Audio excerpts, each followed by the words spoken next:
Winner. Winner.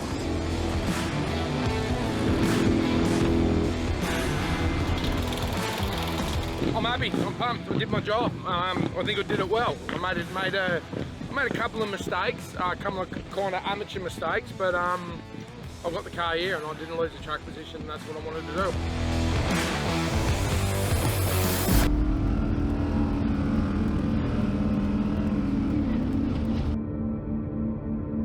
What a fucking achievement.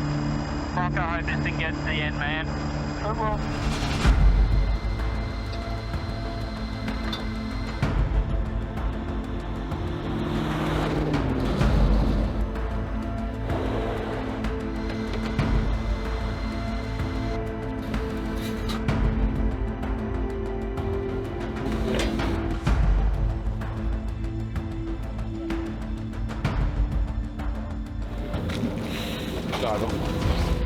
You're not going to ask me any stupid questions, are you?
Keep talking to me, dude. Let's not get crazy, yeah? Nope.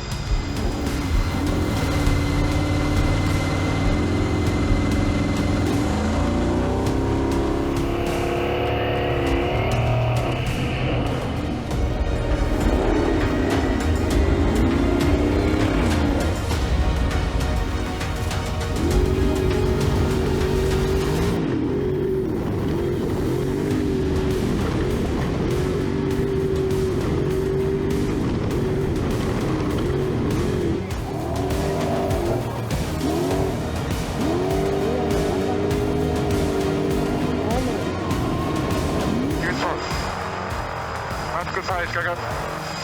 Go. Right, green.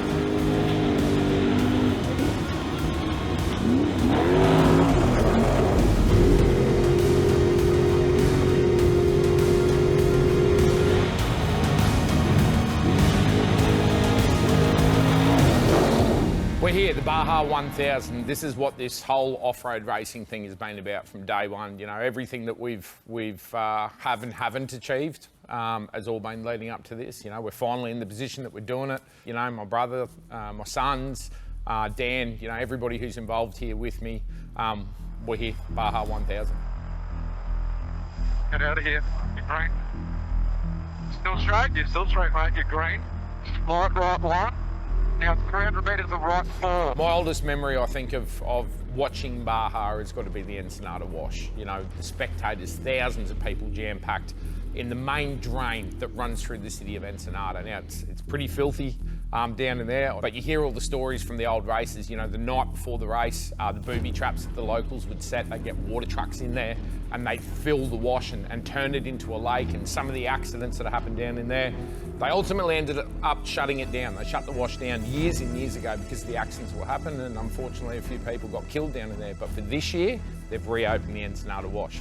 The scary part about the wash is you don't know what's going to happen on race day. So I actually had my iPhone out on the start line and I was watching the live stream to make sure none of those booby traps have been set. But once we got into it and we got into the Ensenada wash, it was like, it was definitely a dream come true, and what a way to start our first Baja 1000.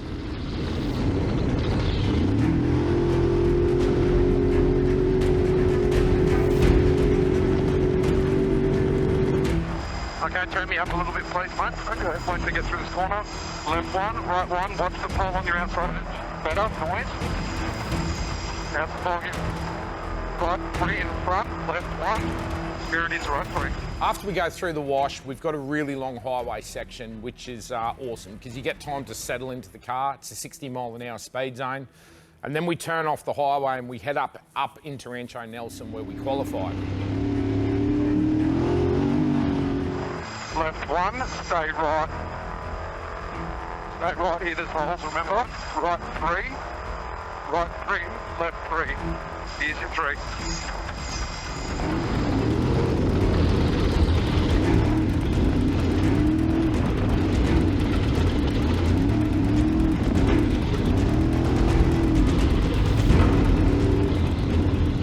Now, Rancho Nelson, my plan was get out of Rancho Nelson. I wasn't going to do anything crazy going through here. I wasn't going to hit any big jumps. I wasn't going to rail the berms.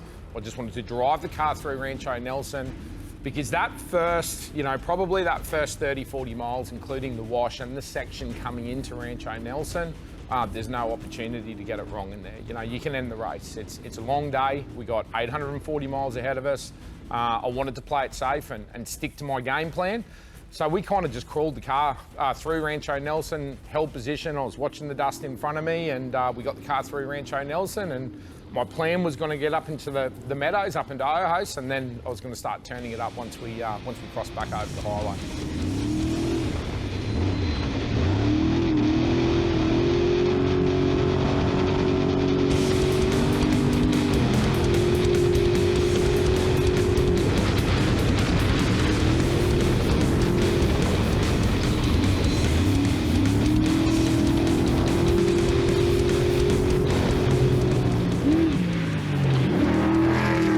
We've just seen him come through the arena. The whole crew's just standing here now. We're going to cheer him on. And this is going to be, there's a big jump across there as well.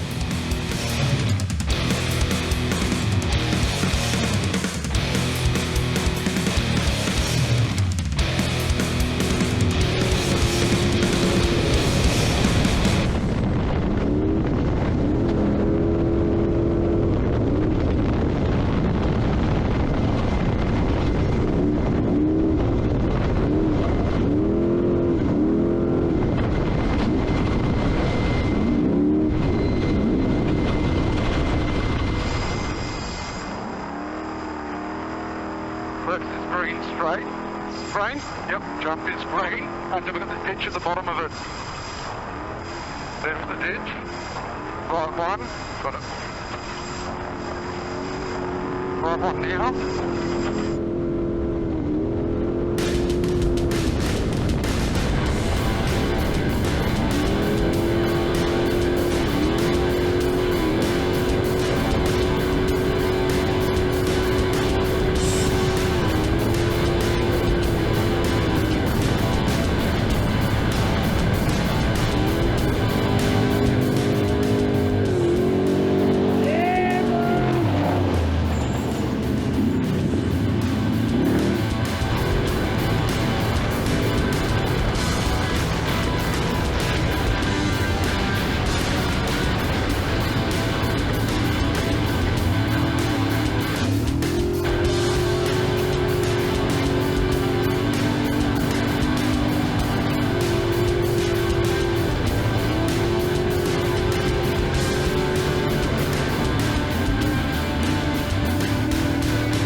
So we only get the opportunity to run that first 30 miles the day before the race starts. They only release that so for public traffic and all the rest of it, that nobody goes out and pre-running that and interrupting all the locals.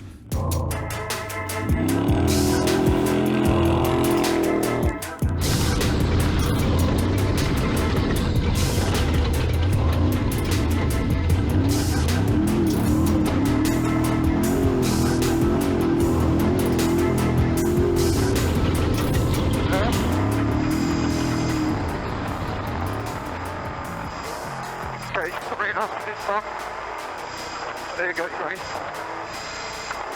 I've got another caution coming up. Check for danger in 150. Tell me where you're going, keep So going. this is a section I only got to run once. You know, the holes coming through here, the bumps, the boulders, super tight, super technical until we, you know, cross back over the highway. But coming through that section there, you know, the game plan for me was just maintain, hold position. First driver, I've got a lot of weight on my shoulders. I've got another 3 drivers that need to get into the truck. So for me, I just wanted to keep it clean and hold my position, and I want to get into my pit where I started.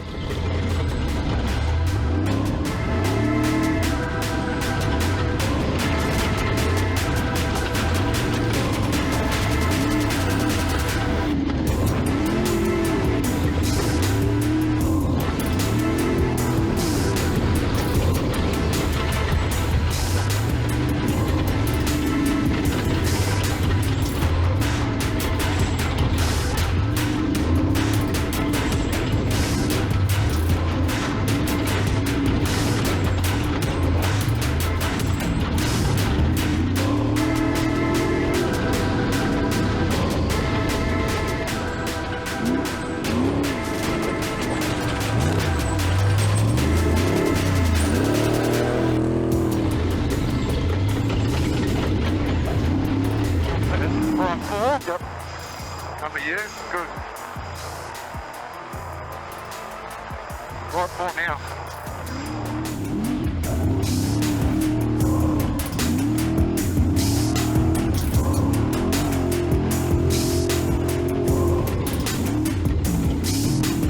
Stay right.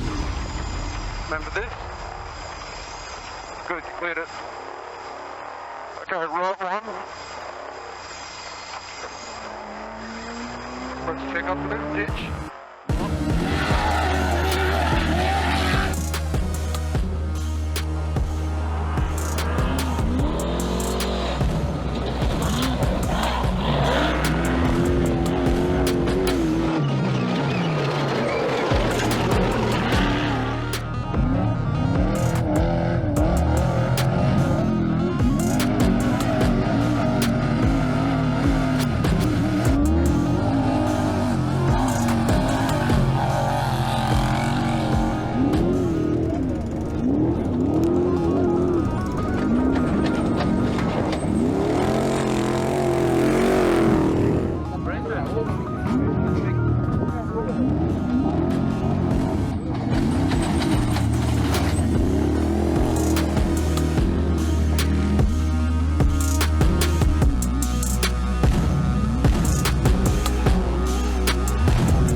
About race mile 35, really early into the race, we've come up on the truck that actually left the line in front of me. So I've been watching his dust, and I've been holding my pace just outside of his dust for 35 miles. I've got another 2-minute gap in front of me of clean air now. So I can start pushing it and get up on the next one, which means that on corrected time, I can start trying to advance forward. My goal's not to pass anyone. What I want to try and do is just stay in the dust of the car in front, but it's a solid reminder, you know. 35 miles in, I can't imagine how heartbreaking that would be after all the preparation that all the teams go through to be out of the race. And in my head, it was just, I'm not going to let that happen to me. I'm going to get to the 210.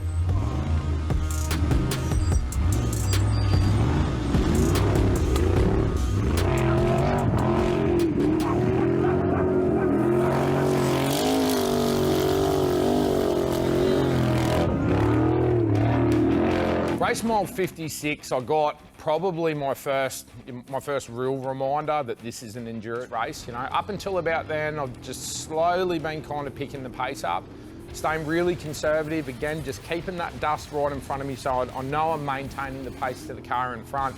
But by the time you get all the unlimited trucks, you know, there's 20-something odd trucks in front of us. You know, big horsepower, full drives. They make their own lines. They cut in new lines on race day. I tried to get into my line, went high sides, got into my line, and then the front wheels of the truck found the ruts of the line on the left, and it just spun me on my side. And mate, I was nothing I could do, just hold into it, you know, and hope for the best. And we grabbed another rut, and the truck went up on 2 wheels, and we're on the bicycle going up a hill in the silts, and you know, it was just it was completely in control. I felt really, really good, but it was just that reminder, like, dude, we got a long way to go. Let's play this thing smart.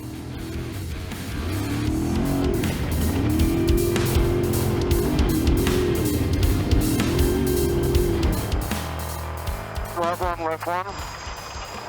Well, this is all tree, mate. Yep. Right one, left one.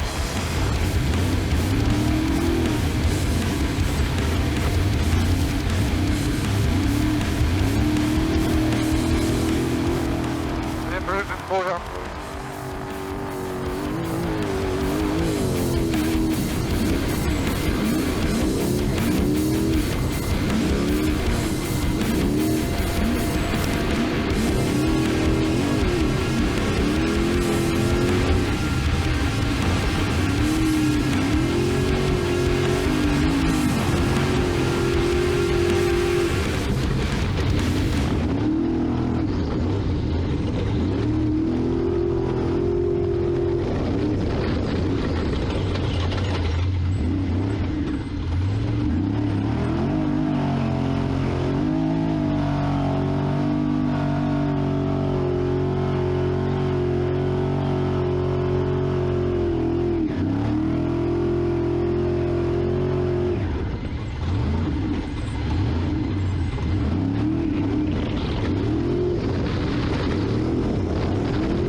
Pretty excited. Justin and Jamie just started the race at 9:28. So nervous. Super exciting. We're on our way to pit 1, just south of San Quintin, and we're gonna wait for them. But this is pretty exciting. They started the race, and let's see how it goes. Mia. Hello.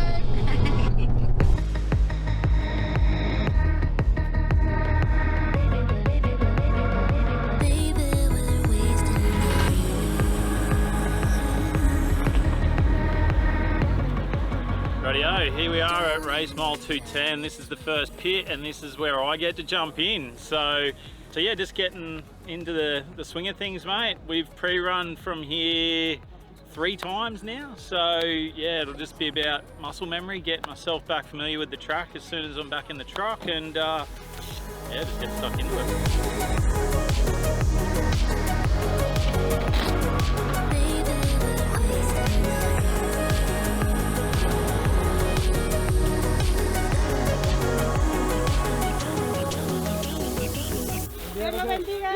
Gracias. Hands that reach but never touch me. Eyes that bleed through the screen.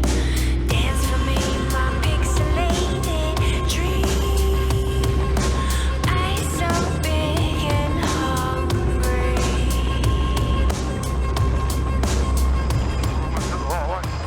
I hope so. We are. You good? I've had to vomit since we started. That's why I'm so slow talking here. Left one.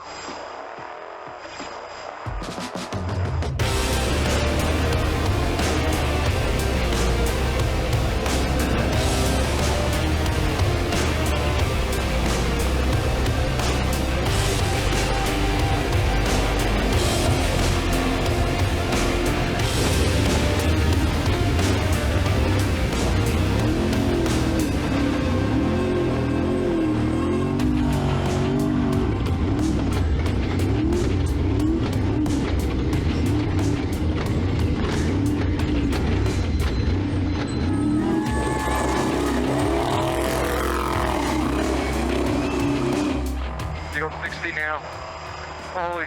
Alright, mate, you good? Yeah. Cisco, 280, you got a copy?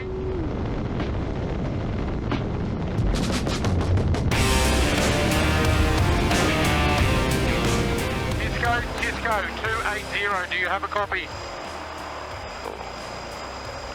Where's that team? They must be up here. Yeah. So I've finally figured out what's up with Jamie. He's got motion sickness, which, dude, this is not the time for that, yeah? Don't know where it's come from. He spent a lot of time in the truck with me, but it's a Monty Salvo thing, eh? You know, our whole family, we're all prone to it. From Dad all the way down to my youngest niece and nephew. It's something that sits in the Monty Salvo DNA that we get seasick in the bathtub, you know? Where we don't get sick is when we're in control. You know, we're all control freaks, the entire family. And this, it's not good because I know what that feeling's like, and it's death. It's the worst, but he's got no choice. He's got to harden up. He's just got to get through it. And yeah, he's keeping his visor open. The speed zones are definitely going to help him, but this is going to be a long day for him if he can't pull it together. Cisco, this is Patriot. If you got a copy, we're all good. Everything's running good. Truck feels good. Get a couple of zip ties ready at the pit. The zip tie Jamie's stellar up, but besides that, we're good. We're about to get off the highway and head for the beach.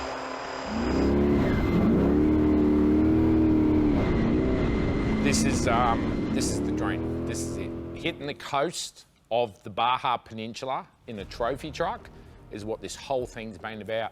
And I don't think I'll ever forget that moment of coming around that corner. I said something to Jamie there, but as we come around the corner and we start dropping back down towards the beach, and you can just see, you know, like blue sea, waves crashing, all the hills, all the rest of it. And that's our turnaround. We start heading north. You know, we've completed, you know, almost half of my section now, and we know when we get to the beach, it's going to get crazy. It gets fast, like super fast, but that's my jam. And this was my plan. My plan was to hit the coast, make sure that we hit the coast conservatively, and then I'll start turning it up a little bit once we get into the beach. And felt like I was doing everything right. Feel like my pace is getting quicker without driving any harder. It's starting to come a lot more natural, and this is my time to shine. We'll hit the beach. That's great.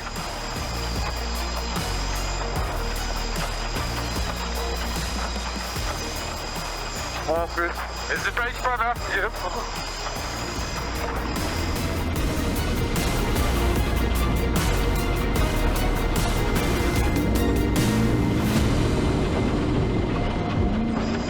Danger, stay left. Yep.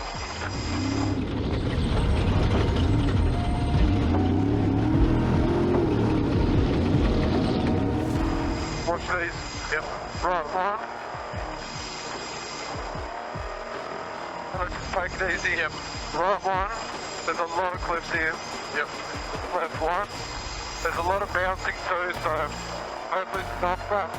Yep. Got a right two here. Left one long.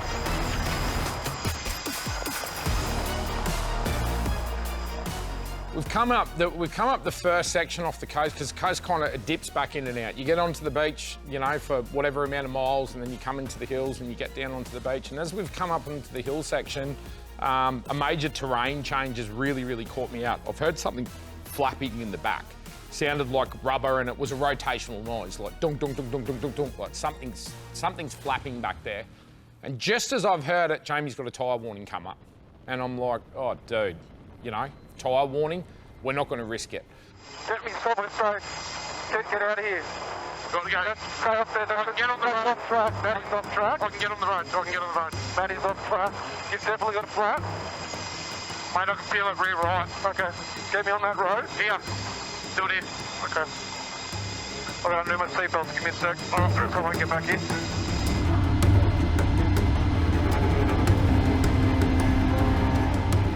So with that flapping and what happened out at Fink, you know, back at 2023 with the stud snapping, you know, my objective was stop the car as quickly as possible and figure out what was going on. So we've pulled over, we've stopped. Jamie's flown out of the car. You know, the tyre sensor's showing zero pressure. And we unfortunately got past as all of that was going on from the truck that was behind us. But Jamie's come back up to the window and he's like, all good. Gave me the thumbs up. You got a Mexican? Hey, yeah, boys. We're good.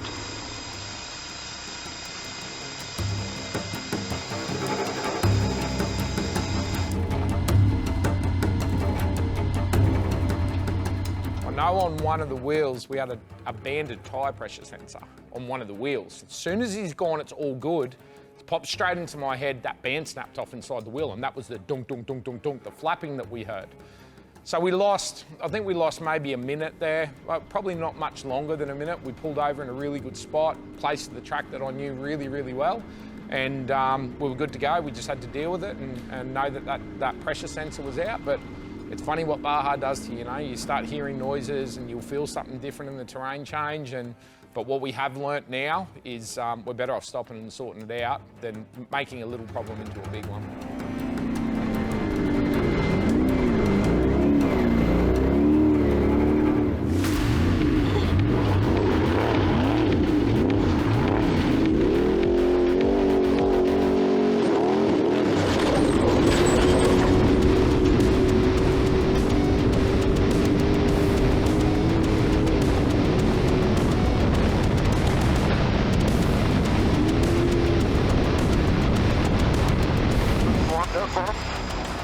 No speed zone?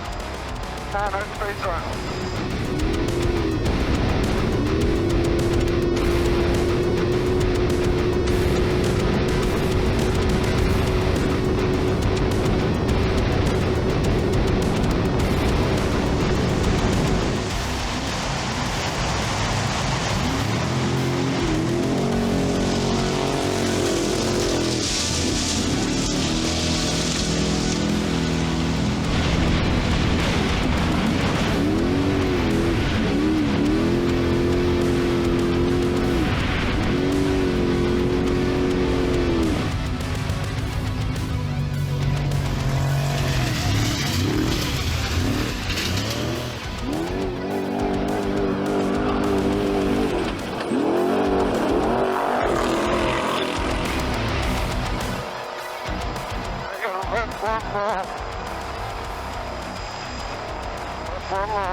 Turn it up a gear. Let's put this thing into sicko mode because we're coming into terrain I'm really comfortable with, especially in this truck. You know, we're coming into the Orindia Wash, probably the biggest, fastest bumps in my entire section, and I was really excited about getting into this section. And man, we put the hammer down. I reckon we made that minute back within 10 miles. You know, we were flying.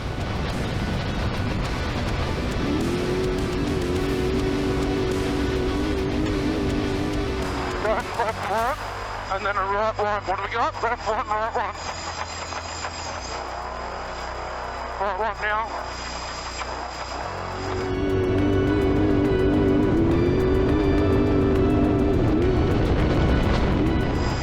Coming up, go again. Still going up the hill. Yep. Oh no, where we are. Gate.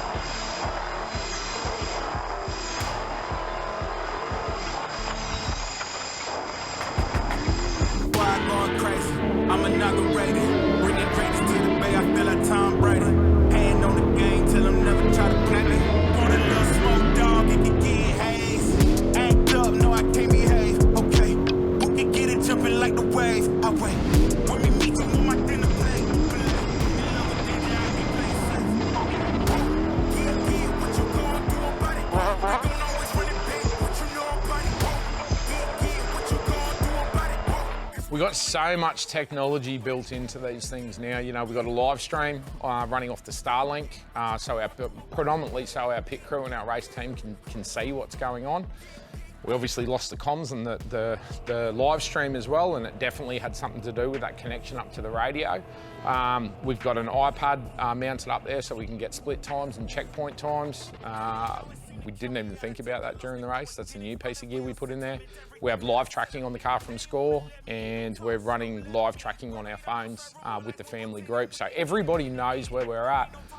But when you lose the communication with the race team, you feel really isolated. You feel like you're stuck on a desert island. Like you're doing this thing on your own. You know, it's you and your navigator, and you got to make those right decisions. So the only thing I could rely on for this race was the dust cloud in front of me, and I just wanted to keep that in front of me, and every time we got to a vantage point where I could find the dust of the car in front of me, that's what would give me my pace.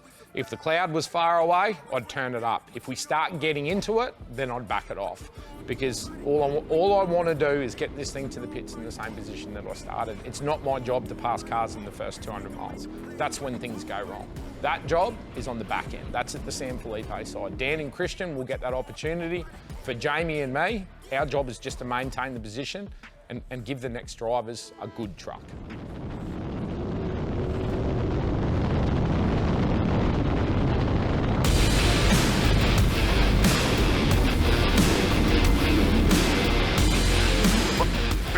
Drop in. Turn harder to me. You got it. Got it. My bad.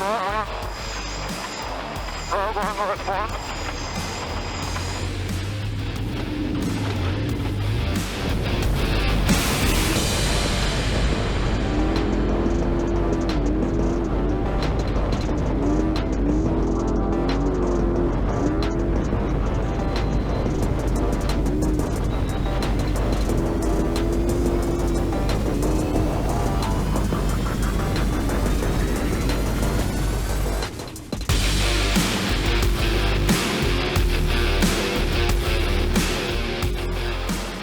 Drop here.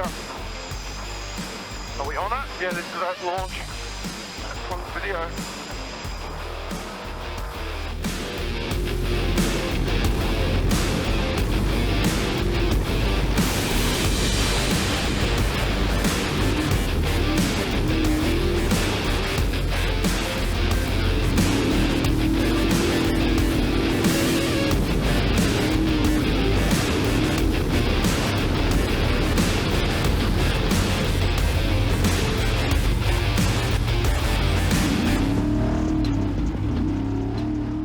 So we've come in through the tunnel and hit the handbrake, and we got through that super clean, and I was like, that's one of those sections that sticks in your mind, you know, you can make a mess in there. Actually saw Ampudia come through the tunnel and collect the fence on the other side, you know, and someone with his experience just shows how tight that section is. Got through that really clean, super excited, pull out the other side, and there's a friggin' trophy truck, like 50 metres, 100 metres in front of us.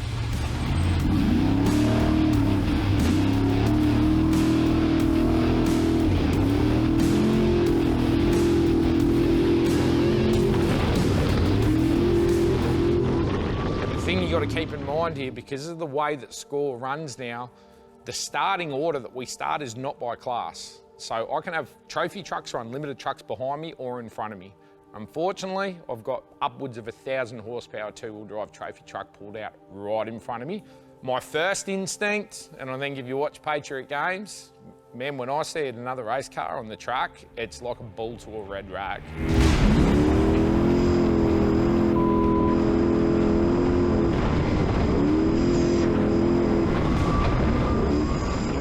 Justin, don't worry about him. Watch the street, mate. Let's not crash.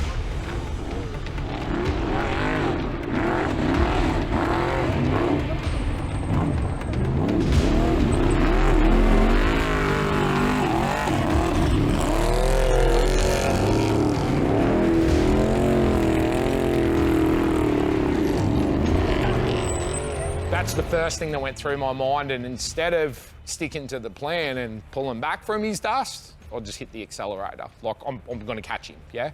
I've had the forward momentum, he's come from a standing start, but I can't compete on horsepower. As I've got into his dust and I've got clouded out, I can't see anything. Jamie's yelling at me to slow down, you know, like he usually does. We're done. Right, four. Give me a rack, give me a rack, give me a rack.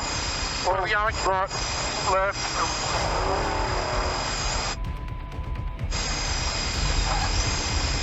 Where are we going, Jamie? Straight. But obviously that was the time to back off. We don't want to bin the truck, and I've backed off, and we're just clouded out. We can't see a thing. We had so many discussions with the race team, and especially Dan being his first time over here, and you know the entire team about the silt, and not at all costs you can't stop in the truck. The truck has to keep moving forward at any speed. You got to keep forward momentum in these things.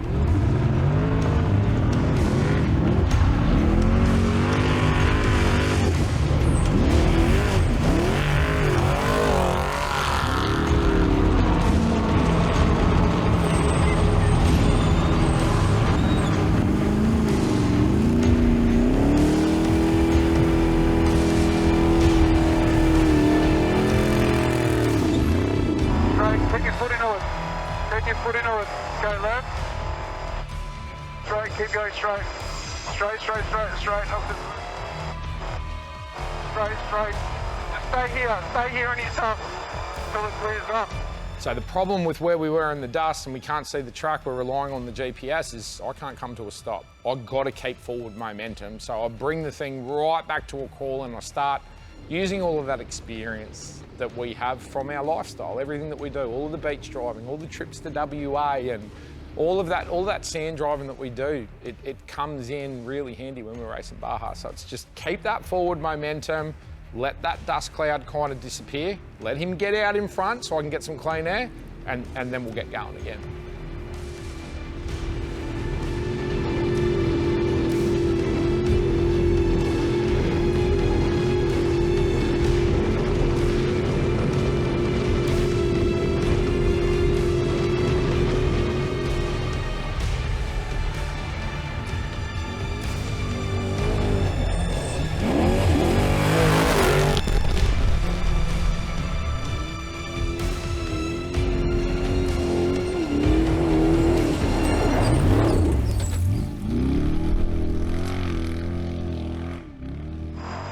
About 2 seconds out, you're right, we've already got him.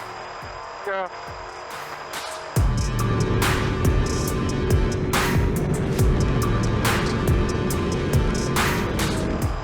Got 4 kilometres of them.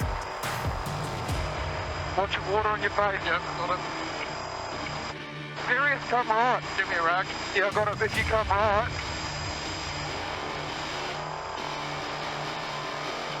You'll miss a lot of that. And the dust down, obviously. Yeah, I know, but that's all of your pods are. Green.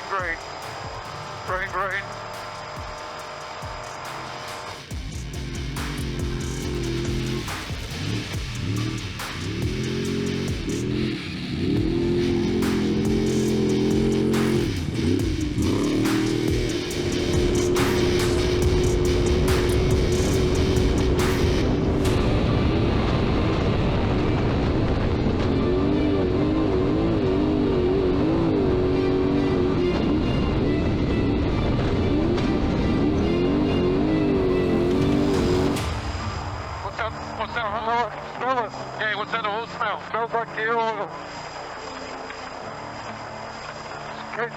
Keep it back off of the limiter. And I just get this waft of gear oil. It's gearbox or transmission oil. And I'm talking it's stinking for a minute, couple of miles, and I'm like, I know that smell. And I know that smell really, really well. And that, straight in my head, I'm like, it's over, we're done, yeah? Me and Jamie, I'm like, Jamie, check the temperatures, check the pressures, what's that smell? Jamie's like, dude, I can smell it, yeah? And I'm like, man, we've just put the truck under a lot of load going through that silt, chasing that trophy truck. We've been in his dust, we haven't been up in the RPM, we've been labouring the truck, just trying to keep that pace. And it was like heart-wrenching, yeah? It's like someone was just squeezing on my heart, I couldn't breathe.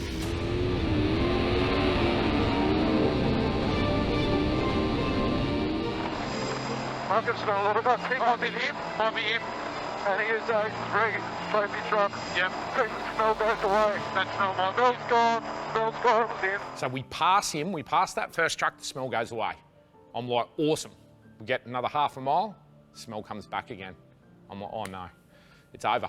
Jamie, check the temperatures, check the pressures, another broken down truck. Pass him, smell goes away. And I'm like,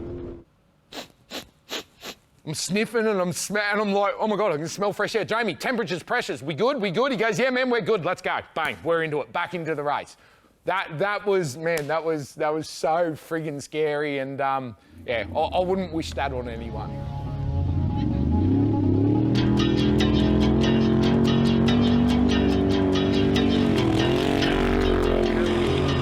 This is going to be a silt line. Okay. So you got to keep momentum no matter what.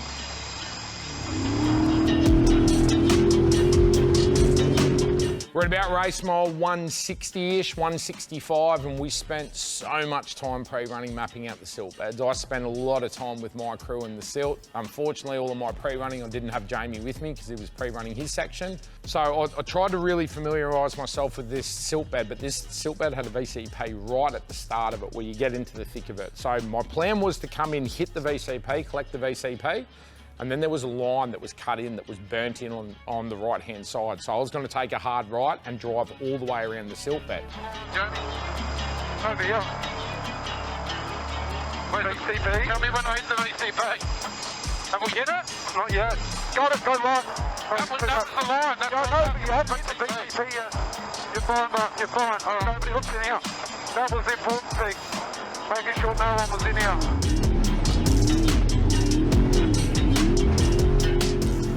So I had to just hit it, and this was the only time in the race that I had to beat the truck, and there was nothing else I could do. Like I said before, forward momentum is the only thing you can do in the silt. Slowing down in the silt is you can't do it. You're going to end up belling the truck out, and you're going to end up bogged, and that could potentially be the end of the race.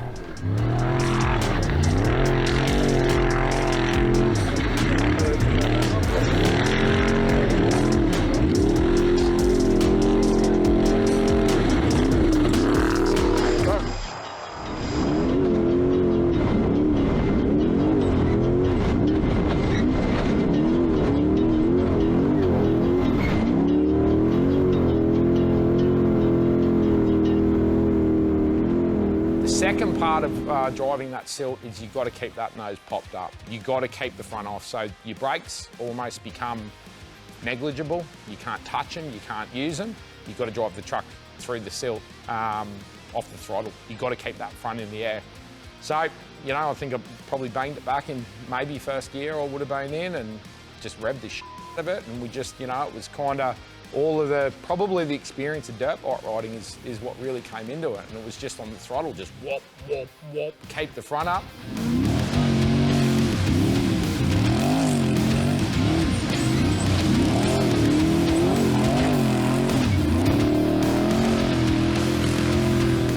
And yeah, beat the piss out of the thing, but that's what the truck's built for, and we got through that silt so clean, so clean. Might not look like it on the footage, you know, the thing's flapped, the front's flapping around and all the rest of it. That was good. The experience and the comfort level in the truck is, I think, is really starting to show, and I'm actually really proud of how we got through that section.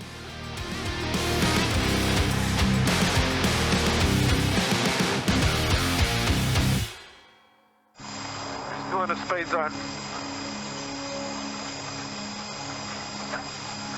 I'm turning it off now. You're clear.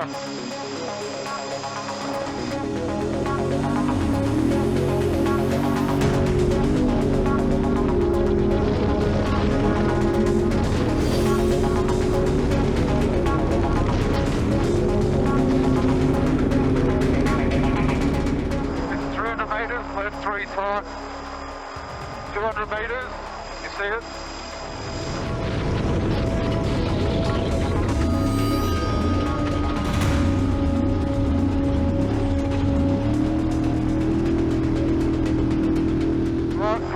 Right one, ditch here.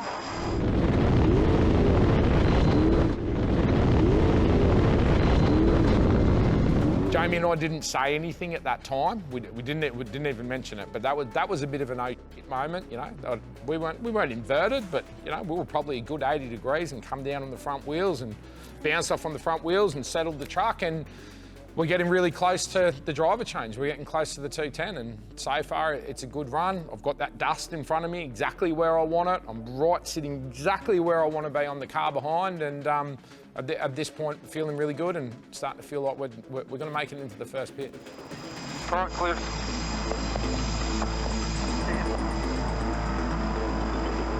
Right, let's keep it settled here. Yep.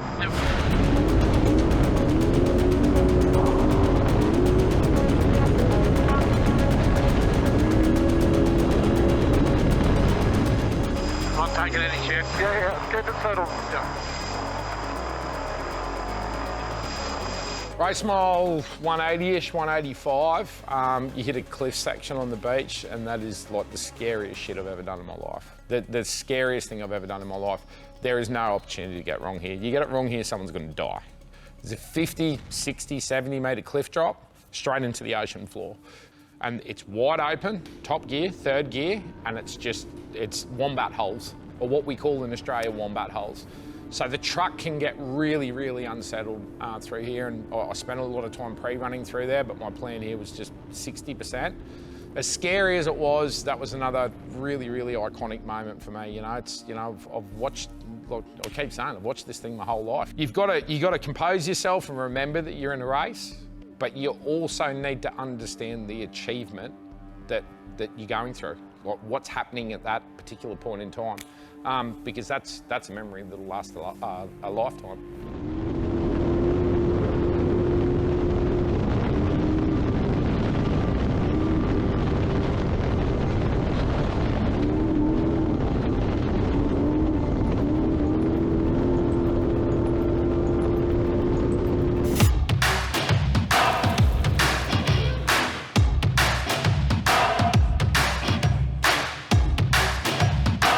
Justin has put in an extreme effort. He's picked up a position, it looks like. He's having a really good run. So yeah, this is where Justin gets out and Jamie and Judd get in. They've probably got the most technical section to get through in this whole 1,000-mile race. So yeah, hopefully they have a really clean run through there and get us the truck at race mile 450 where we get in. Got Menzies coming down now. He's our first truck into the speed section here that we're seeing at 240. So yeah, pretty exciting. We've got all the helicopters coming over now, and the main races are coming down.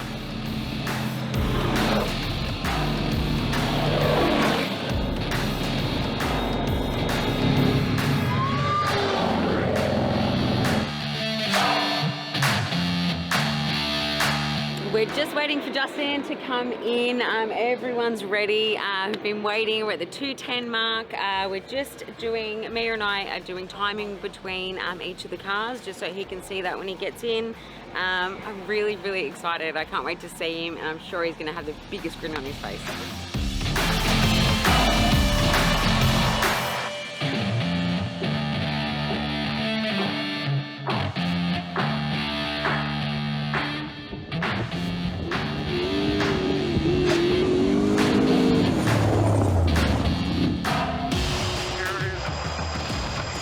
Get yourself settled. Yeah.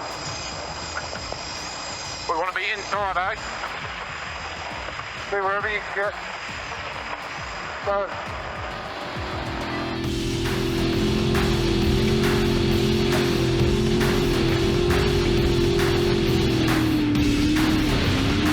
Alright, get me on that turn off, alright? Good, you're getting up on it.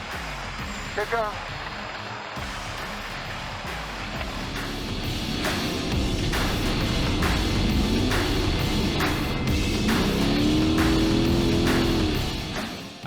We thought we were really clever with this plan, that we were going to come down left-hander, but I was going to hit the surf line, I was going to jump onto the beach and cut out this really technical, whooped out section. Now, it turns out everybody had the same plan, so we weren't that smart, yeah? What do you reckon? Oh, you can run it.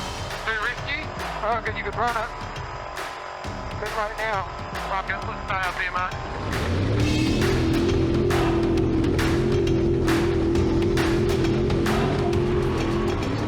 I knew in my brain that the tide was right and we could take it, but something was telling me not to do it. And there was seaweed all over the beach as well, which really threw me off. The tide's brought in the seaweed. That beach, the whole time pre-running's been white sand, pristine, and it just didn't feel right. Something was telling me don't hit the beach. In hindsight, I wish I did. Left ball here.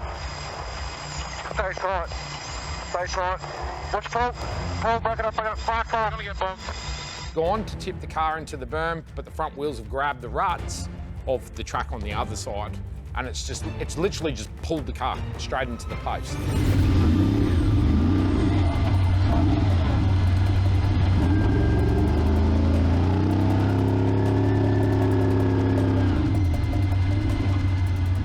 The sand was so soft, and I literally came to a stop, and I closed my eyes. And I've clicked the car into reverse, and with my eyes closed, I just slowly put the gas on, like real slow. and I felt the truck go, started backing up. I've opened my eyes and I'm like, right, okay, I'm far enough from the post. Clicked it back into first gear and I closed my eyes again. And just felt the back of the truck come up.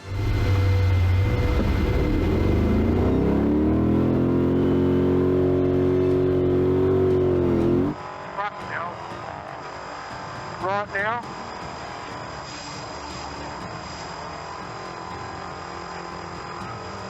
Good job. Backward pitch. Yep. I had my eyes closed, I felt the thing out, we got on top of the sand, hit the pedal, and I'm like, I don't know what I said to Jamie, I'm like, dude, that was close. And that was as close as I came to a stuff up in the race, you know? But all of the experience, you know, that we've got now and everything that we do with our lifestyle, I think that's what got us out of that one. And hopefully this is the last one. There's about 20 miles to go.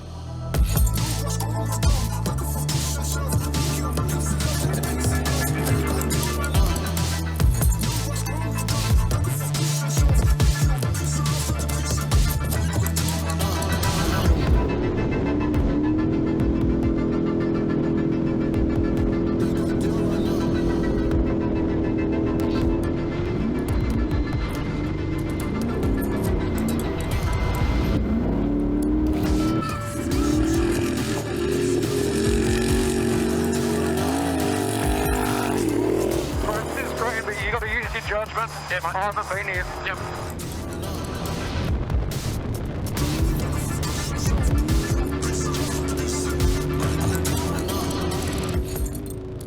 The last 10 miles of my section, I was really looking forward to, but you're not far from the beach up in the sand dunes, but you've got these massive top gear rolling hills, like a roller coaster. They're the only way to explain it, and we called it the roller coaster when we were pre-running. Because you come up over those rollers in third gear, and they're not jumps, you can't get airborne, but you get zero gravity when you come over the top, you know. And if you've been on a roller coaster, you know, you get that feeling of your whole insides coming up, and you get lightweight. And we're doing that in the Polaris, and we're pre-running, and as we were pre-running, I'm like, dude, this is going to be pretty wild in the race truck, you know. So we've come into that section, I've rolled the first one, and we didn't get to quite the 0 Gs, but we've kind of felt the weight come off, and then I got settled, and then the second one, just punched it over the second one, and you feel all of the weight come off you, and your stomach just does this, and so like you breathe in, and you're waiting till you can get over the top and see the other side. But yeah, Jamie's motion sickness at that point in the race, look, I think he was starting to come good, but to be honest with you, there's nothing I could do about it. You know what I mean? I'm here to do a job, and he knew, he didn't complain. I didn't hear any bitching coming out of his mouth. We didn't talk about it again. It was just, dude, we got a job to do. And once we come out of that, man, I knew we were going to the pits. Okay, you're on. Are we in the speed zone now? Yes. All right, mate, It's not me done. well done, Jamie. Start getting organised. You good? What do you need? Oh, I needed some Nurofen or Panadol. Okay. And some lollies. Yeah. And I just got a piss, walk around and go. Okay. I'll be a minute, not even. Just do a lap around the car, mate. Yes, I'm doing it. So you got a left 3 tight coming up.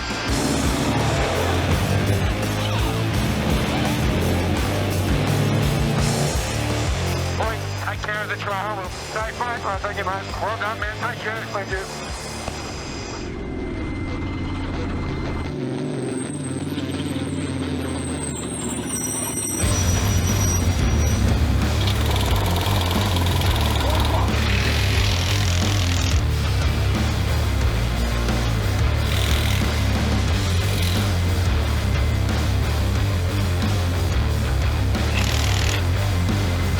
Jamie?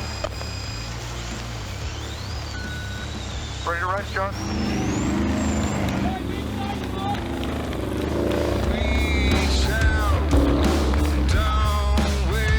We thought we did a tyre, so we pulled over. It wasn't actually a tyre. And then, mate, we hit a fence post. Yep. But how are we sitting right now? We're still in 7. Yeah, okay. We didn't lose it. We didn't lose it with it. Giant gap. How's it going so far? Yeah, really good. I got motion sickness as soon as we got going, and I was just sweating bullets and wanting to vomit. Yeah. So, mate, we'll just settle into it. We'll settle into the group. Yeah, Yeah, mate, I feel like I'm going to vomit. Well done, brother. We've made it to pit and won.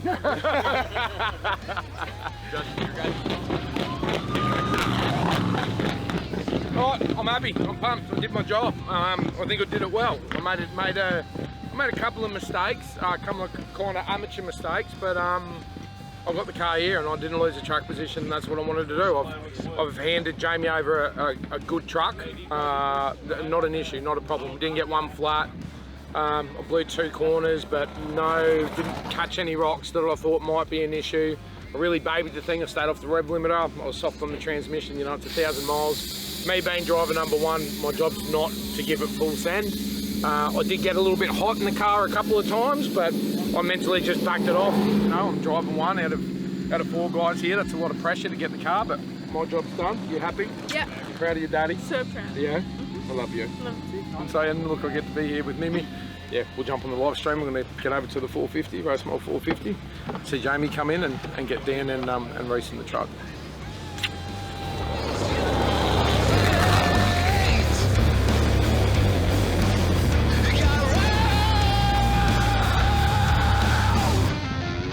Hello Karen, hello Winter, hello Vader. I love you.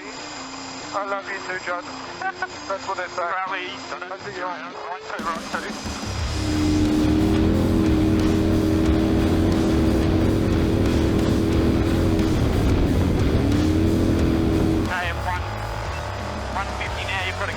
Right two.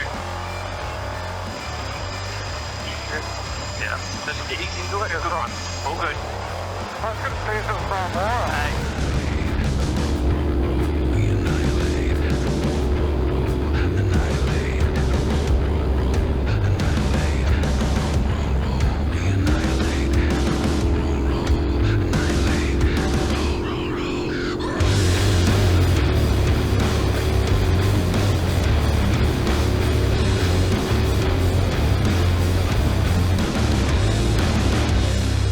It's up to the rest of the boys now. I've given them a really clean truck, a super clean truck. Not a single issue with it. Every panel's still on it, not a mark on it, not a scratch on the thing, and that was my goal. Now it's up to Jamie. Jamie's got to do exactly the same thing, and we got to let some attrition come to us, and there's going to be attrition throughout this race. None of the trucks in front of me have fallen out yet, but the reality is only 25% of the cars that start the Baja 1000 finish. That's a fact. 75% of the cars will fall out. So if we can continue doing what we're doing, we have every opportunity to take a trophy home to Australia this race, and that's going to be the goal.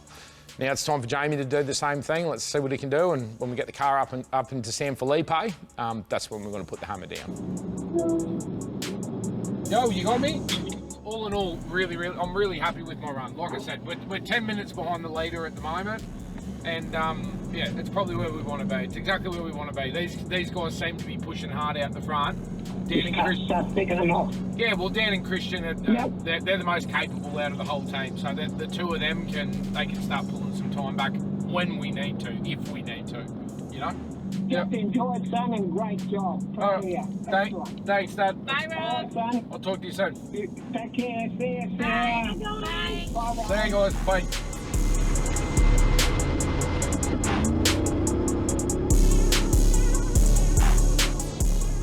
Big finding down the bottom.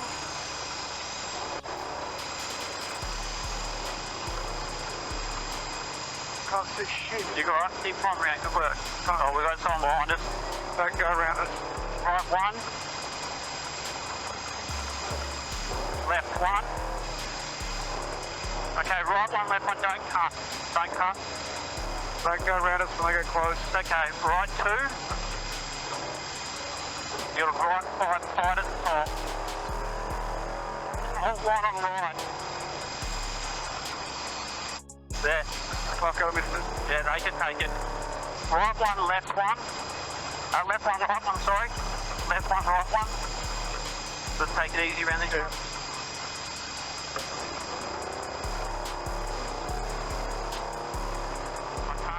Left two. Yeah, there. That's all right. That's okay. Good work, mate. What the fuck is that?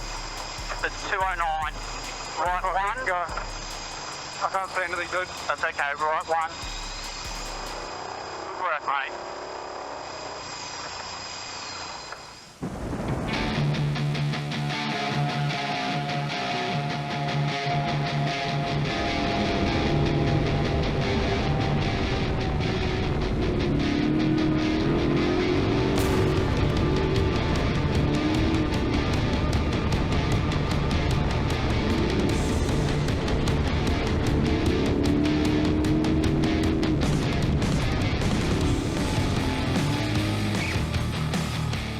Baja 1000, you've got to, most of it's under, majority of this race is going to be in the darkness. So majority of the race, about 12 hours of the race is going to be in darkness and about 8 hours in the daylight.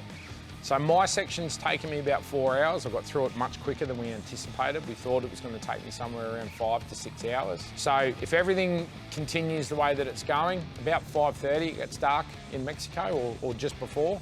We should see Jamie into race mile 450 somewhere around 6 o'clock. When you get in the dark in the truck, it's tunnel vision, everything else goes away, everything disappears. The lights on this thing is absolutely insane, and your field of vision goes from this, your perspective, to that. And that's all your brain has got to focus on. But I can't wait for next year's Baja 1000 because I want a night section. That's what I want to do. You know, having that opportunity to lock in and zone in on this, you know, for 4 or 5 or 6 hours in the truck, that's something I'm super excited about, and I know Jamie's really excited to do that. And Dan, from the start, that's what he wanted. He wanted to run during the night. That was his dream, to run up San Felipe in the night. So it's, yeah, it's not as scary as I think we thought it was going to be. Right one. Can't see shit. Green. Can't see shit. Yep. Left 2.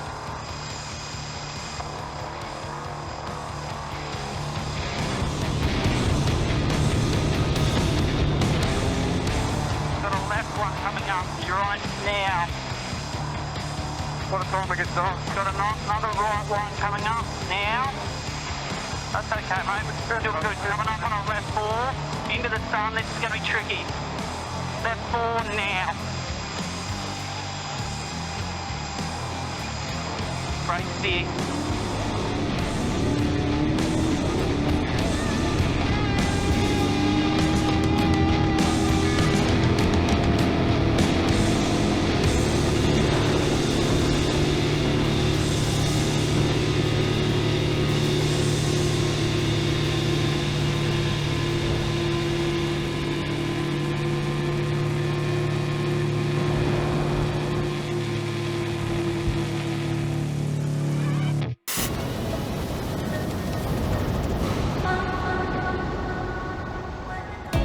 We're just tracking some live data at the moment, and we're trying to work out with all the other chase cars. We've got, it's just set on dusk at the moment. We've got a major issue with a major truck rollover on the actual highway, which has shut the highway down at around RM 340. Unfortunately, the Tisco crew, Justin says, chase car 1, they're all still on the wrong side of the crash. So what that means is when we head to RM 450 where Dan Bonner gets in, those guys won't be ready. So what we're doing right now is beelining it down to RM 450, get the twins ready just in case the other crew can't get in, can't get past that truck, and then we will get the twins in and they can sort of do a big stint. So we've got Ashton in the back trying to get some sleep, buddy. There's a light on my face. Yeah, sorry mate. Obviously we're travelling the track backwards, so we're going the opposite way and they're going with the race pace, so we're going the backwards way. So yeah, that's why obviously that accident still allows us access down to the RM 450, and from there we'll see what we can get. Yeah, so we're basically coming back down from the San Felipe way. So fortunately we made that decision early this morning, wasn't it? Yep. Yeah, to get this truck to go the opposite way. So we'll keep you posted.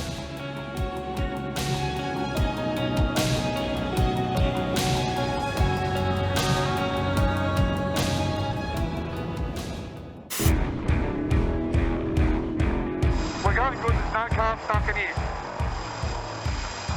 Run the line. VCP's coming up. You're getting a VCP there. Yeah, let's just stay on the line. All right, you good? Nobody here. You good? We're worried about passing stuff. You can go right. Yep, you're good.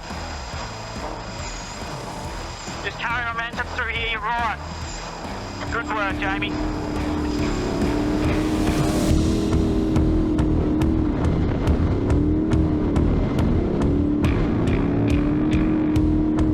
That's it, you're on that line. That's it. Left 1, right 1.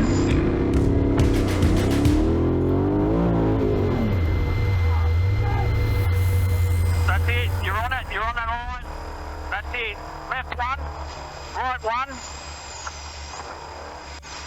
Oh, what? No, we're down, we're down. Oh, fuck! Fucking...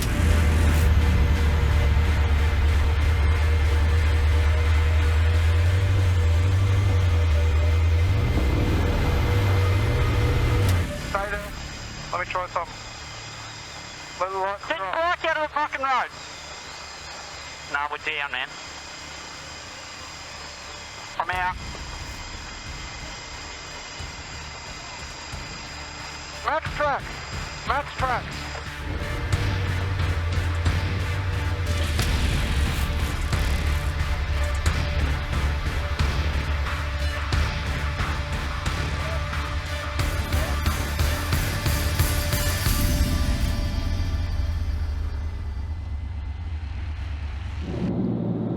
Judd's out the fucking car.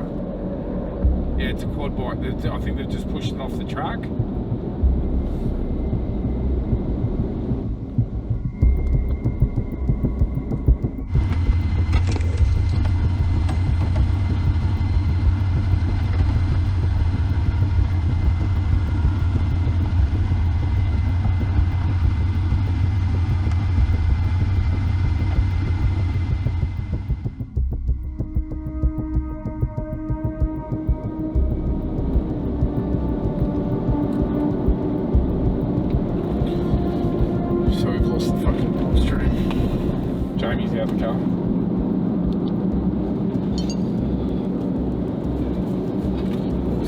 Live stream, I saw Judd moving a quad bike off the track with two dirt bike riders, but they haven't got the car going yet. I don't know if he's bogged or I don't know.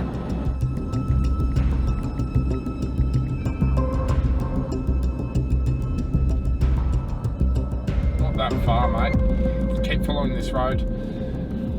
We've been watching the live stream. Jamie's just come into a huge problem. We didn't actually catch exactly what happened. By the time I looked over and we can't back the live stream up, there was a quad bike in the middle of the track, and I seen Judd get out of the car and help the quad bike off the track. Now, looking at where they are right now, they're right in the middle of the wash. I think they're bogged, and we're not that far behind them, so we're coming up.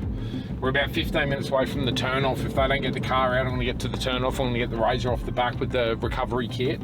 And I hear Jamie's getting in the car right now. I think they're bogged. We might see this in a second. We might see the boys. We keep losing the Starlink every time he starts the car. But yeah, I mean, yeah, it sucks. Jamie was driving really, really well. He lost 2 positions before this happened, so which to me is a good thing. Carlos, keep going, keep going, keep going. He lost 2 positions, but he was driving really conservatively, which once again was our plan. He was doing really well. He was driving smart. Just really unfortunate. I don't think that's any fault of his. Again, I don't know what happened with they hit the quad bike in the dust. It'll all come out a little bit later on when we can catch up with them and get the story. But for now, we just got to get the truck back on the road, and that's the reason why I've got the pre-run around here with me.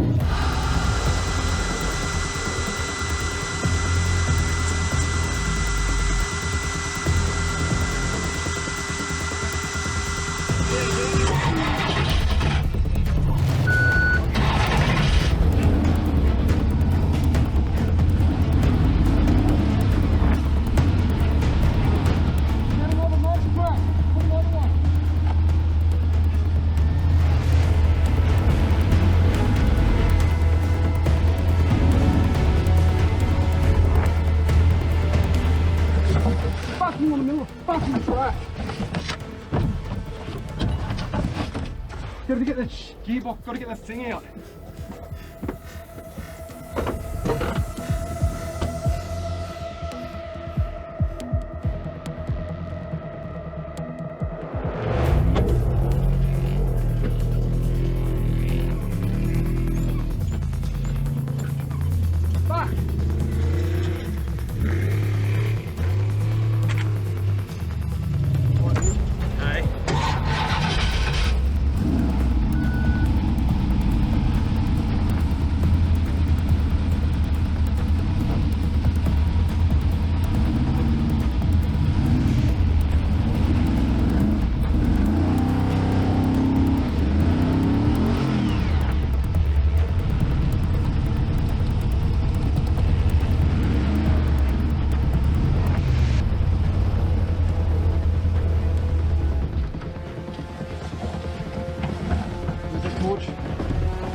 So we're watching Jamie on everything that we've got. We're watching him on both trackers and we're watching on the live feed, and I was doing something, texting, and I've got the live feed in front of me, and I caught it out of the corner of my eye. You know, the truck stopped, you know, mate, it was in my peripherals, or however my brain kind of just locked in, and the truck stopped, and I could see a quad bike sitting in front of him, and then we lost the live stream. Live stream went straight out. Every time you turn the ignition off in the car or you restart the car, the Starlink reboots. So many things started going through my mind. Has he had an accident? Yeah. Has something happened to the truck? Or is he just bogged? Yeah. The bogged one was the one that probably made the most sense. What the quad bike was doing in front of him at that stage, we had no idea. We didn't really know. So we go into full panic mode. We can see on the tracker that the truck's bogged in 40-something minutes. We're going through all of these possible situations with no communications back to the race car.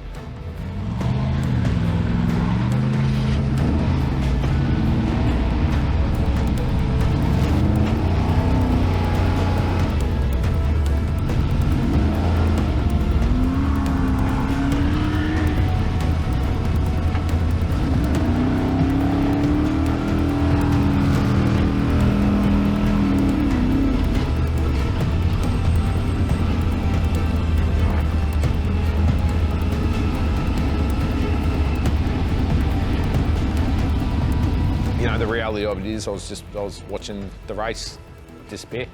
It was just all that work. Everything was just going one after the other, and I'm watching on the tracker, and another car, another car, another car, another car, another car. We went from, I think, 21st position outright and handing him the truck in 7th. We went to 45th position and back of the class. And it was honestly, it was heartbreaking. Yeah, keep stuck. You get it. If I go back in there, I'll get stuck. We're down through down riders. Oh, if I get back on the road, yeah, get a strap going. Guide me in.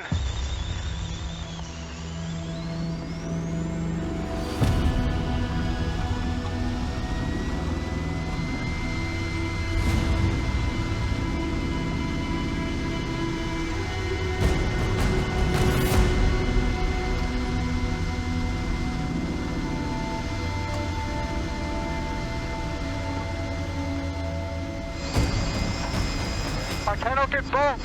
It was hard, straight ahead. And I've got to pull him out. Who? This guy. Why? Because he's coming hard. What happened to someone? We asked someone. Yeah, okay. Right thing to do. Yeah. No, it's a race. Yeah, no, that's...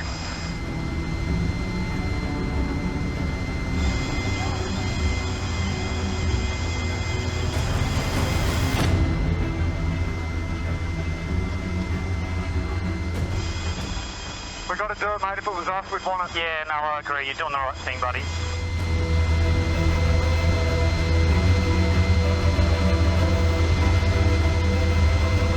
Guys, let's go! Come on!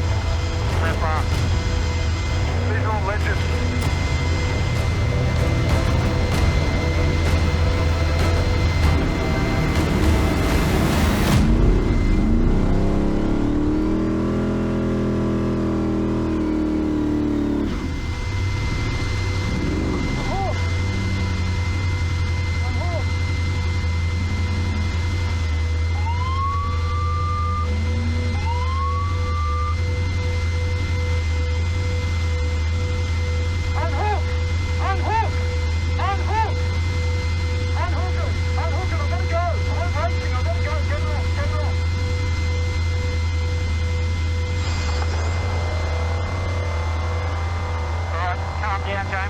Come on.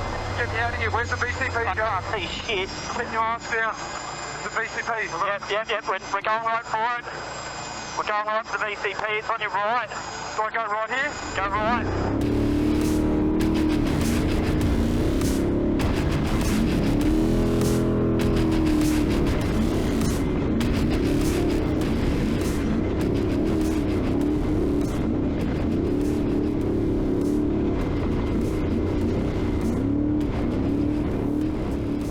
They're going 80 k's an hour, they're back on the go. All right, he's moving.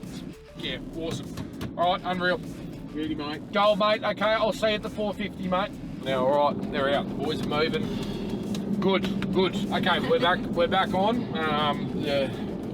We've got to finish. Yeah, we've got to get to the finish. I'm not even going to say it. Yeah. Good news, the truck's not broken. Yeah, truck's not broken. It's moving. They're going to head towards the 450. We don't know what's going on. We've lost the live stream. We're about, I reckon there's a big accident. So there's a semi-trailer rolled over on the highway up here. All the traffic's going around, so there's been a fair bit of commotion around that. It's only 5:30 in the afternoon. It's still going to be a long night ahead of us, but the truck's moving, and that's a good thing.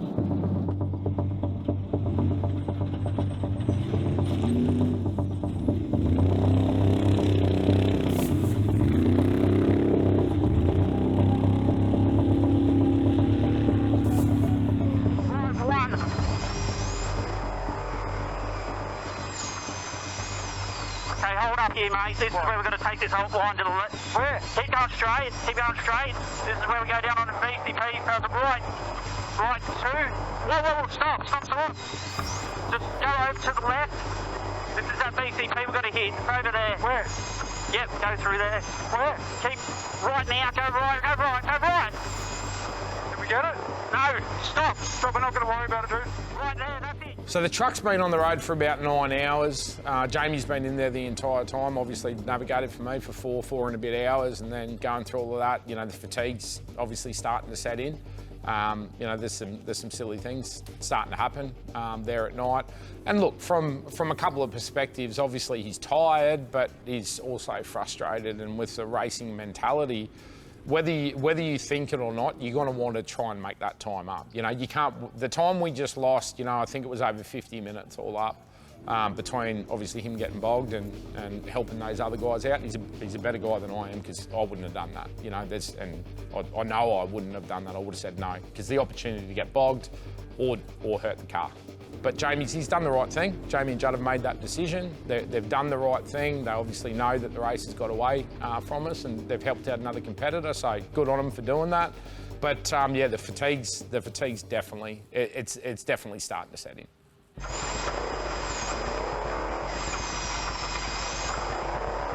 Right, 1.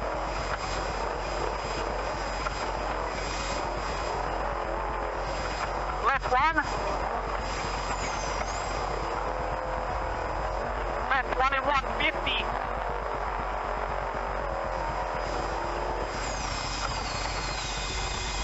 Good, back over it. Up.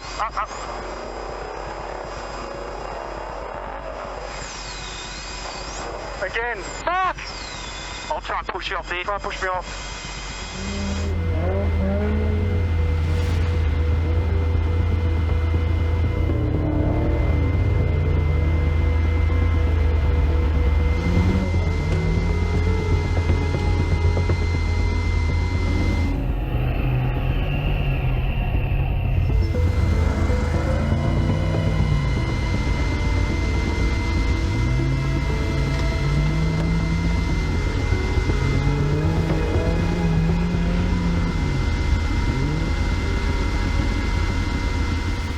You got to remember that, you know, you might look at it and say it's 840 miles over 20 hours, but the difference between first, second and third place is seconds. It's seconds, you know, maybe minutes, maybe. There might be maybe 30 seconds to a minute in the unlimited class between first, second and third place. And in the spec class, the class that we're in, it is the most competitive class out there, you know. It'll be exactly the same.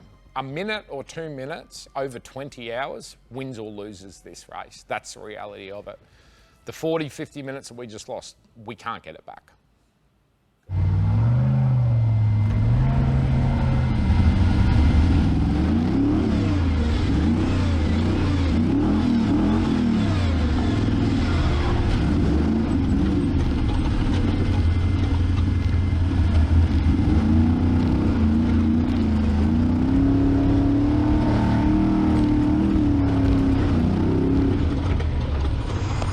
I'm going to get us off the hill. You just stop me to go. Yeah, no, you're good.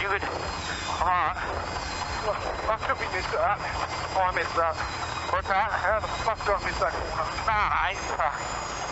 We're good. Throw the whole fucking race away. Oh, mate. We're still going to finish. Yeah, but it was fucking top 10. Anyway. Look, I think we need to stop them at the tractor trail and find out what the what's going on. I think he's got. There's no way he got bogged twice, surely. Yeah, I mean, it's possible that they just changed a tire, a drive shaft. I mean, make sure that you put your headlights on one of you. You guys know what to do, but put your headlights on one of you guys so they can visually see you and give them the opportunity to either pull over or blow past you. Yeah. If I get up there, I'll take your position and you guys head to the 450 if I get there in time. We have no idea what's going on, obviously, because of the communications with the truck. We lost it right from the start of the race. The pit chase truck is heading to the race mile 450 right now for the driver change. The fast chase Raptor is stopped at the bottom of Fred's tractor trail right now. We're heading to the tractor trail. We're going to position ourselves so the boys have got a visual on us. If they've got a mechanical problem, that we can try and sort it out. We're hoping it's just they got bogged, or it's been the drive shaft, or they've changed the tyre. It's something simple that they've sorted out, and then they can blow straight past us, and then we'll chase them in on the highway through the speed zone to the 450 zone. Okay. If you can, I mean, I don't know where you guys are. We're here.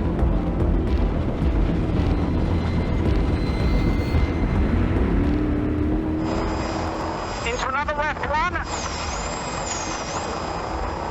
Into a right 2 now. Can't see shit. Try turning my brights off. Go to amber. That's better. Right 1.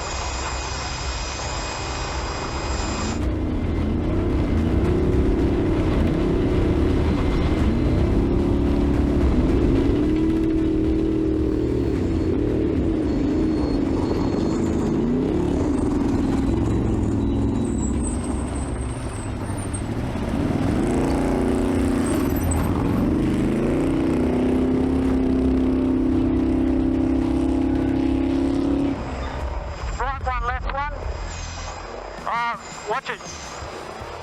Keep me guided. Keep me guided. Yeah, go back over to your left if you can. Go, keep going left. That's the track just there. Track go there. right, go right. Yep, right. Good job. Good work. Right 1, left 1. We just got one of our cars back. Put them through now.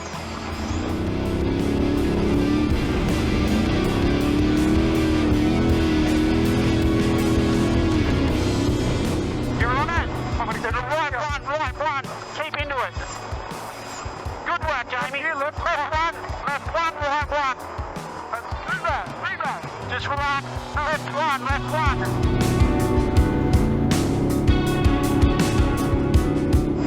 Cisco, if you have a copy, we have the steering wheel shifted back. The rear jack mount, the steel frame had broken on the fuel tank. Done a bit of gardening. Have a look at the pumpkin as well, because we sat on the pumpkin. The gear. Yeah, the pumpkin's fine. You sure you don't want me to check? Yeah, no, it's fine. There's nothing we can do. No, it's completely fine.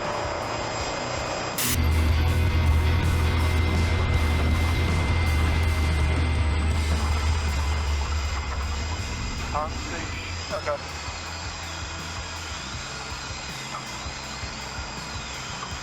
Great, you're around it. Fucking hell. Line 4, don't cut. I'm not. Worst part. Still bad, but worst part done. Don't let your finger off the pulse, mate. Round 2.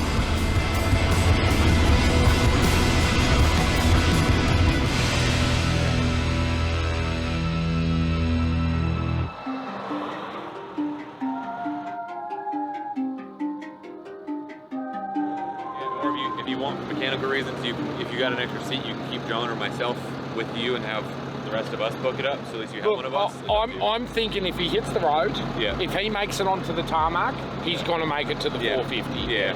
So I think if you guys just stay put here with me, if something happens in between, I'll get you on the radio, I'll give you a call and say, if I'm injured, come back down. Like this. Yeah, easy enough. All right, well, let's do that. Yeah.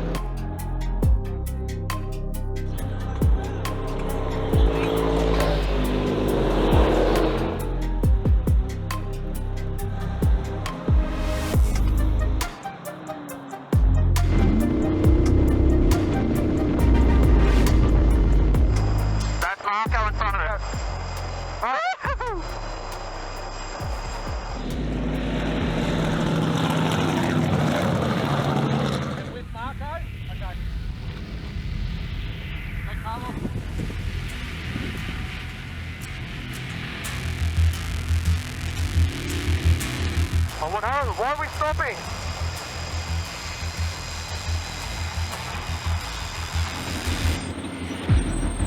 Wait, is the truck good? Yeah, the truck's good. Go, go, go.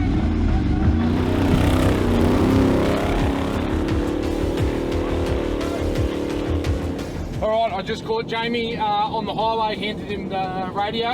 He told me the truck is good. We do not know what happened, got no idea. But I popped my head straight in, handed him the radio. I said, what's wrong with the truck? He said, nothing, the truck is good. So I said, just get the hell out of here, man, get back on the highway. Hopefully it is what we thought it was, what we thought it was, just a bogging. And the truck's in really good shape to get Dan and Reese in. Well, the race ain't over yet.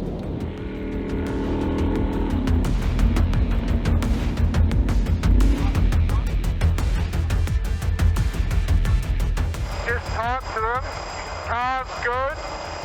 Jack's broken off the back. Downshift lost temp, still okay. Dash pad down, but back up now. Shift is fine on paddle and wheel. Now everything else is good. Suggest ratcheting the jack to the spare, question mark.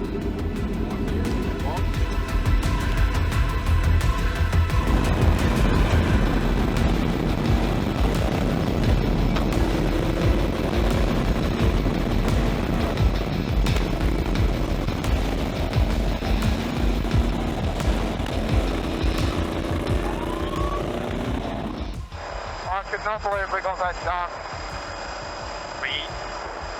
We have definitely faced some adversity this trip, Jamie. Oh, it's only going to get better, dude. Huh? It's only going to get better. That was I don't know why I fucking ran that still line. We had momentum and it would have been real hard to pop out of it.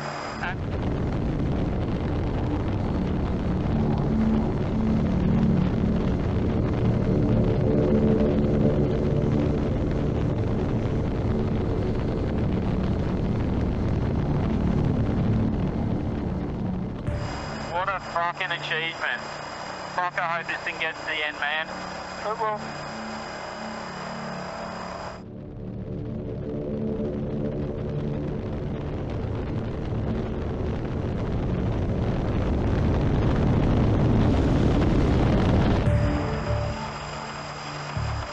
What's that noise?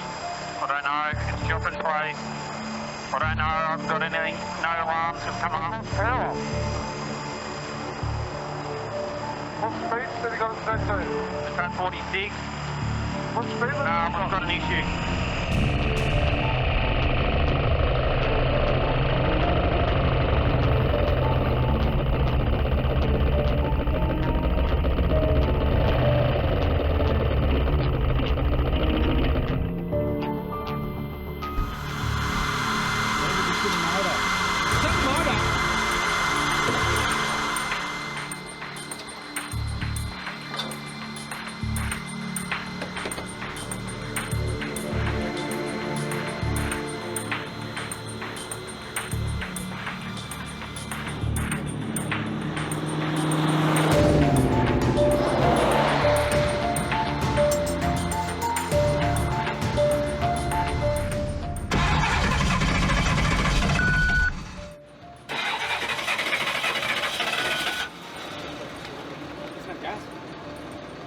Not fuel, is it?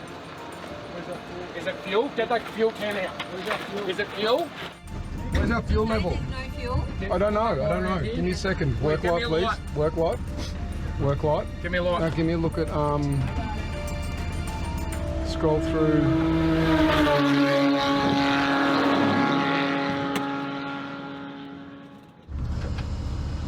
Fuel pump's running now? Yep.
pressure did you see go up? Excuse me. Can we get a laptop and grab data out?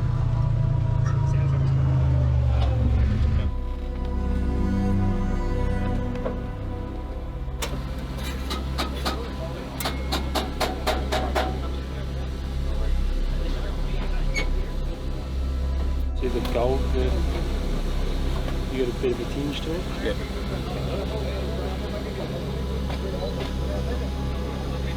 There's no oil to the top end. Yeah. And it's like a rocker issue. I think we can pull the rockers off. Yeah. So I can have a look at it.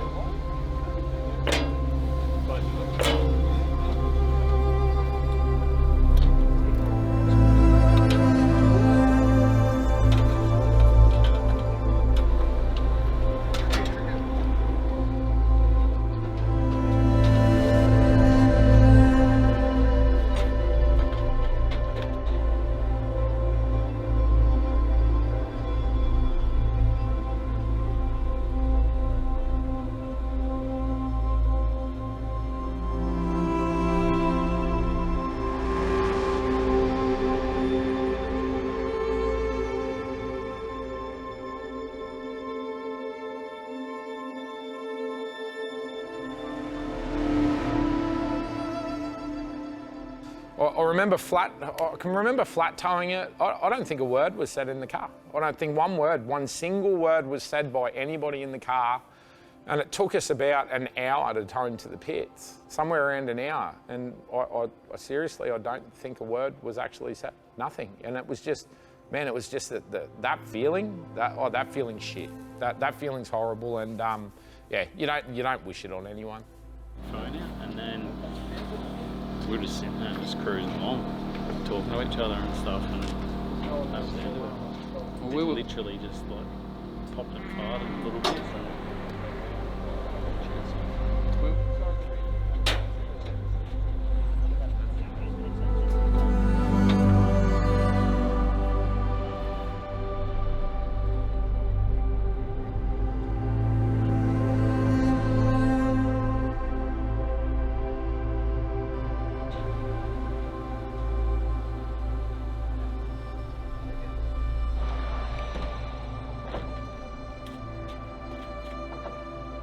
And that's the last thing I remember was hearing the engine and Jamie shutting it down. And I think I said to him, is that the motor? But I knew it was the motor. From there to really getting home 7 or 8 hours later the next morning, I don't remember a whole lot. I really don't. It was that traumatic, you know? All of everything that we put into this, just taken away from us like that, you know?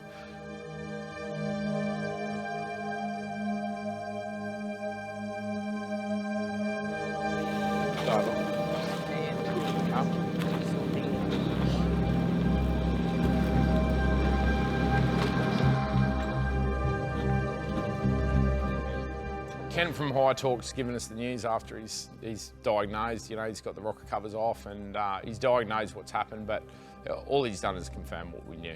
And we knew it 50 miles away. We knew that noise and that engine, you know, putting the fuel in the car was, you know, hopes and dreams. You know, we knew that rattle.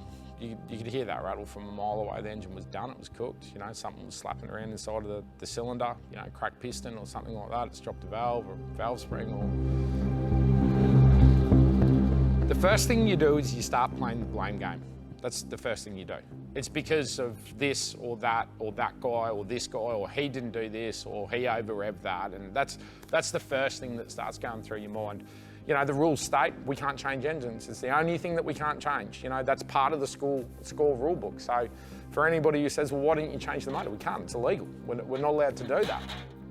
It was a really, really somber end. I don't remember anything from the pits to getting back home. I don't remember any of it. And that was a 6-hour drive home. You know, the disappointment for everybody involved was just, it was, the only way I can put it, it was like a funeral. It was exactly like a funeral. It was that kind of feeling, and it was just, dude, just absolutely heartbreaking, you know?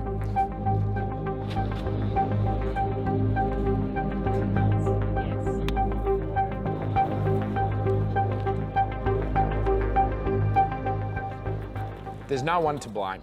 That's the reality of it, you know. We'll get it in the comments and all the rest of it, you know, everybody, all the experts that are going to say, well, I saw this on the footage and all the rest of it. You don't see the whole story, mate. There's 2 weeks prior to the race of what happened and what we should have done and what we could have done. There's 9.5 hours of footage there. You know, was the engine over revved? Was it a dud motor? Was it the tune? Like, man, you can blame whatever you like, but at the end of the day, it's that shit of a saying that's racing, you know? We had a great time, don't get me wrong. We had an absolute blast, and I'll do it again, and I'll do it again, and I'll do it again. The positives out of the whole thing, we can do it. We can run with these guys. This is our 3rd race in Mexico in a brand new truck. Dan had 0 miles on him. Jamie had 0 miles on him. Christian and Ashton have 400 miles on them. I've got 600 miles on me. I gave a lot of people a lot of opportunity this race, and that I'm very, very proud of. I'm really, really proud of what we achieved as a team to get the truck as far as we did. But yeah, it's weeks since the event now.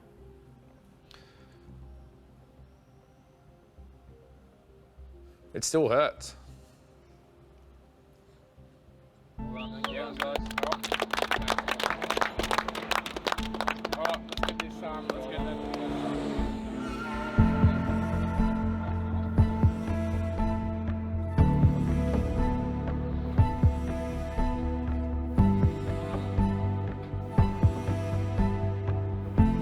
We'll definitely be back next year. You know, we've got our eyes set on San Felipe 250 now. The strategy's going to change. Everything's going to change moving forward because we've obviously learned a lot from it. The priority for next year is Christian and Ashton. That's the direction that we're heading. I've had my time. I've given it a crack. I'm happy with where I finished. I'm not done with racing, but the stars for next year are going to be the boys. The irony of the entire thing is, you know, the class that we chose to race in spec class, this is a stock motor from General Motors. It comes straight off the production line. It's a crate motor. The pan comes off, we upgrade the oil pump, we bolt the pan back on, and we drop the thing in the car. And the rules state that every single person in our class has to do the same thing. So we're competing against the other drivers. We're not competing against budgets or technology. This is a driver's class. And some of these motors, they'll do 5,000 or 10,000 miles. Some of them will do 10, and some of them will only do 400.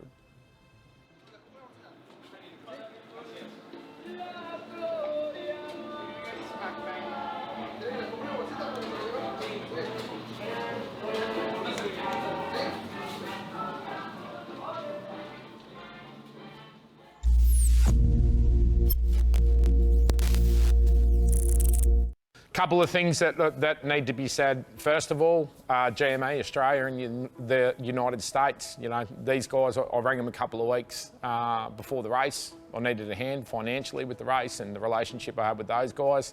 Man, they jumped straight on board, and I can't thank those guys enough, and I wish them all the successes in the United States. If you live in the US and you use a radio for anything, get on the GMA website, because GMA are about to change the whole of communications when it comes to the United States, the same way that they've done it in Australia.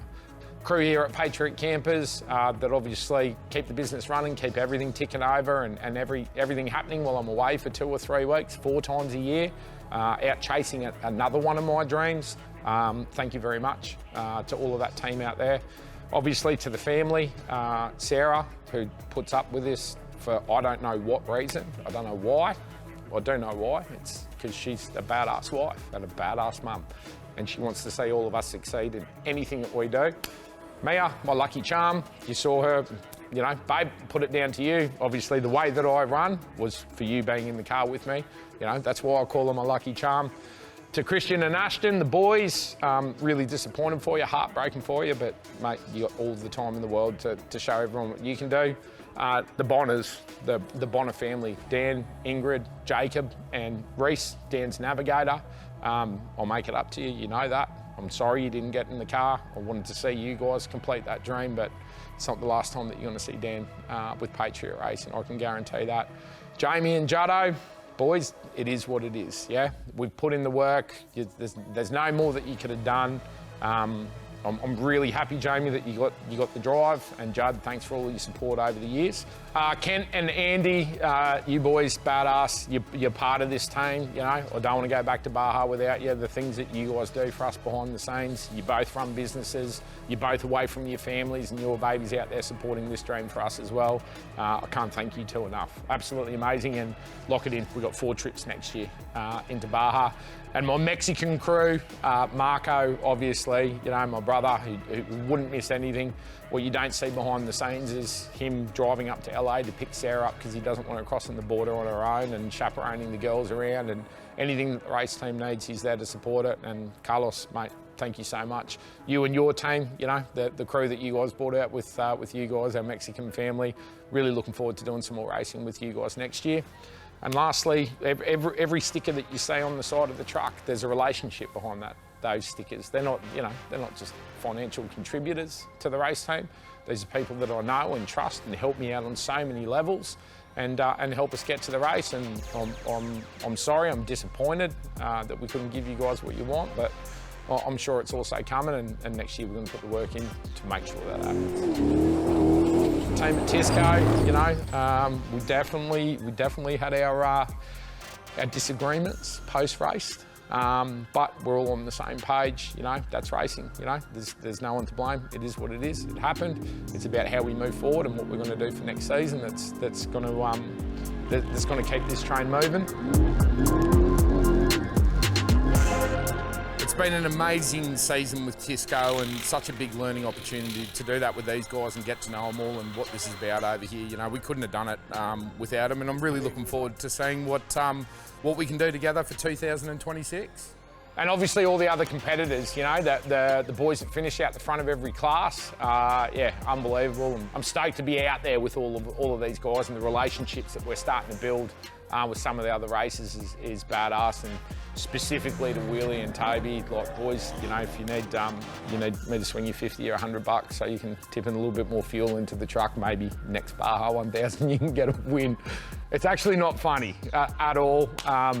But yeah, Wheelie, we've had many conversations about it, mate. All you can do is laugh about it, you know. But to watch Tobes and Paul do what they did, man, it just makes you so proud to be an Australian. So proud to be an Australian. You know, these boys sent it. It was in the bag.